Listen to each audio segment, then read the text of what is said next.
अस्सलामुअलैकुम। मेरा नाम मोहम्मद इकबाल है, मैं जोधपुर राजस्थान से। और इमाम साहब, मैं ये जानना चाहता हूँ, मैंने 12-13 साल पहले मेरी शादी हुई है। तब मैंने निकाह किया था। जब मेरी निकाह में ना तो मेरे कोई रिश्तेदार थे शामिल और ना ही लड़की तरफ से कोई शामिल था, सिवाय सिर्फ मेरे यार दोस्तों के अलावा। उन्होंने मिलकर मेरी निकाह कराई। तो अब मुझे ये पूछना है, जानना है कि उस टाइम मेरी निकाह हुई थी या नहीं हुई थी। और मेरे 3 बच्चे हैं, तो मेरे बच्चे अगर नहीं हुई थी तो वो कैसे हैं, हलाल है, हराम है, क्या है, और उनका अब क्या, और मुझे आगे क्या करना चाहिए, निकाह दोहराने चाहिए या नहीं दोहराने चाहिए, ये क्या है, ये जो कुछ भी है अनजाने में हुआ। अब मुझे आगे क्या करना चाहिए ये बताइए। और हाँ, मैंने मेरी वाइफ को मेहर भी नहीं दी है अभी तक, तो मुझे अब आगे के लिए क्या करना है ये ज़रा आप मुझे बता दीजिए। ये हमारे इकबाल भाई हैं जो राजस्थान से सवाल कर रहे हैं।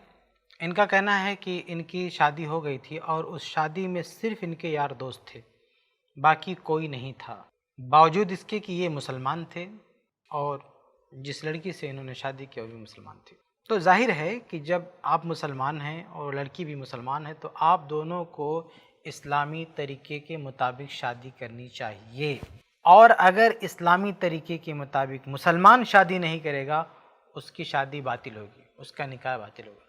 देखिए, यहाँ पर यह बात जहन में रखें कि अगर कोई शादीशुदा जोड़ा इस्लाम के अलावा किसी और मज़हब को मानने वाला है और बाद में वो इस्लाम कबूल करता है, तो इस्लाम उस शादी को एक्सेप्ट करता है, इस्लाम उस शादी को मानता है। इस्लाम ये नहीं कहता कि अब मुसलमान हो रहे तुम दोनों तो फिर से शादी करो, शादी बच्चे सब एक्सेप्ट हैं, कोई मसला नहीं है।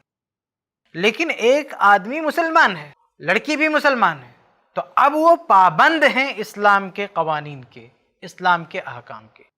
इसलिए अगर कोई लड़का और लड़की मुसलमान होने के बावजूद, इस्लाम के अहकामात के पाबंद होने के बावजूद अपनी मनमानी करते हुए अपनी मर्जी से शादी कर लिया, कोई पास औलाद नहीं किया, ना शादी के लिए गवाह ढूंढे, ना उसके वली का कोई ख्याल किया, ना महर भी नहीं है बता रहे, मतलब कुछ कोई सिस्टम ही नहीं इस्लाम का, कुछ यार दोस्त मिलकर शादी कर लिए, तो इस तरह से इस्लाम में शादी नहीं होती है।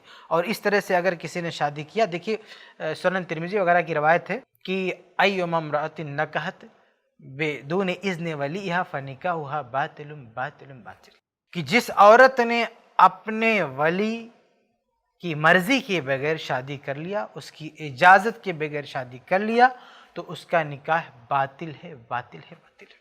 तो इस्लाम उस निकाह को बातिल कह रहा है, जबकि इस्लाम अगर कोई गैर मुस्लिम जोड़ा है वो इस्लाम कबूल करता, उसके निकाह को बातिल नहीं करता इस्लाम।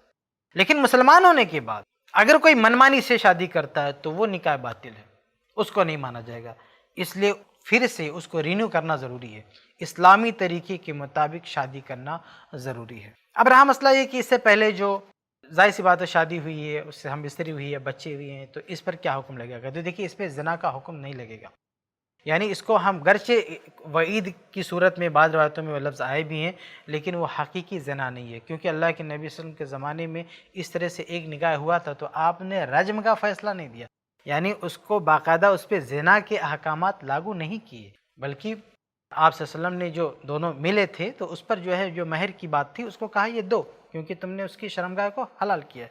तो अल्लाह के नबी सल्लल्लाहु अलैहि वसल्लम ने उसे ज़ना की कैटेगरी में नहीं रखा, इसलिए हम नहीं कहेंगे ये ज़ना है। नादानी में और मनमानी में दोनों ने शादी ही की है, उसको हम ज़ना नहीं कहेंगे। इसलिए ये नहीं कहेंगे उनके बच्चे हराम हैं, ये हैं, वो बच्चे अपने पास रखें, शौहर के साथ वो बच्चे रहेंगे। लेकिन गरचे आपने शादी की है लेकिन वो शादी गैर शरई है, गैर इस्लामी है, शादी को आपको रिन्यू करना पड़ेगा, फिर से आपको शादी करना पड़ेगा। उम्मीद है कि आपको जवाब मिल गया हो। ऐसे ही और वीडियोस बनाने में हमारी मदद करें